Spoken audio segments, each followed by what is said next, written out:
Con la venia de la presidencia. Adelante, diputada.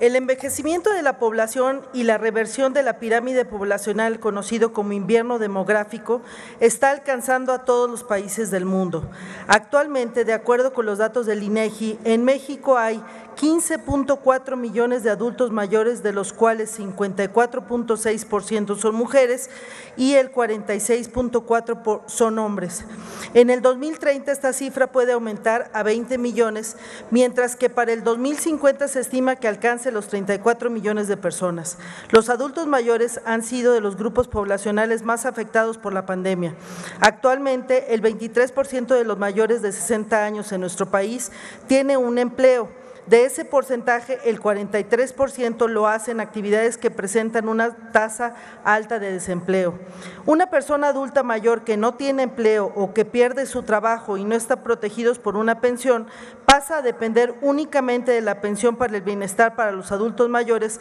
que otorga el gobierno federal. Y aunque esta representa un valioso apoyo, el monto de la misma no es suficiente para cubrir las necesidades de alimentos, medicinas y cuidados que requiere este grupo poblacional.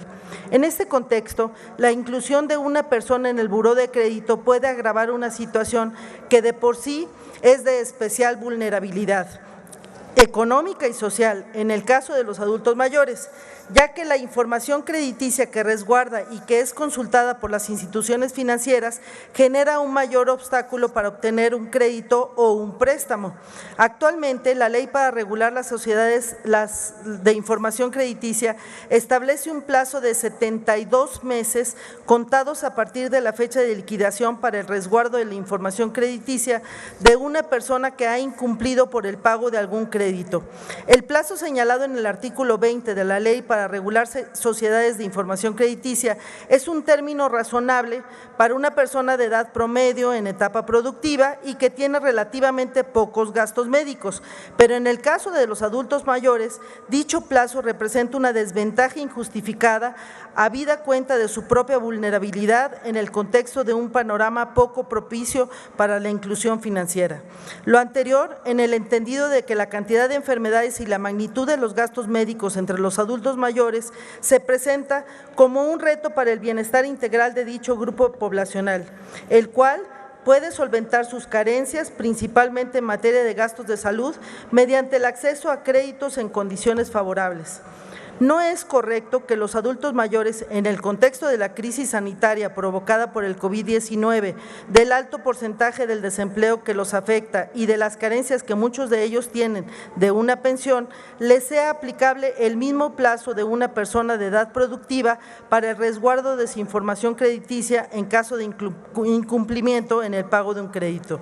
En nuestro país, según datos de la empresa reparadora Resuelve tu Deuda, únicamente el 7% de la población tiene seguro de gastos médicos. En el mismo sentido, dicha empresa indica que el número de créditos activos para financiar gastos médicos asciende a 138,000 pesos, representando uno de los 5 conceptos más comunes para endeudarse. Al margen de la información crediticia contenida en el buró de crédito, la mayoría de los rechazos se deben a la falta de ingresos o a la insuficiencia de las garantías. Esta situación, sumada a la baja productividad o a la informalidad laboral, origina un círculo vicioso de pobreza y marginalidad que afecta sobre todo a las personas adultas mayores. Desde el sistema formal, la mayoría de los programas de acceso de crédito específico para las personas mayores son ofrecidos por entidades públicas y consisten en préstamos de bajo monto relacionados al valor de la jubilación mensual, una de las principales barreras en materia de que las personas mayores no poseen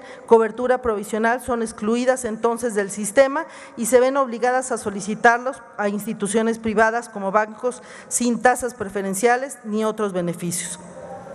Por lo que en este contexto proponemos reformar la ley para regular sociedades de información crediticia para establecer que en los casos de los historiales crediticios de personas mayores de 60 años, el plazo establecido para el resguardo de información por haber incumplido con el pago de un crédito sea reducido a la mitad, es decir, de 72 a 36 meses, a efectos de facilitarles el acceso a un nuevo crédito o préstamo. Es cuanto, presidenta.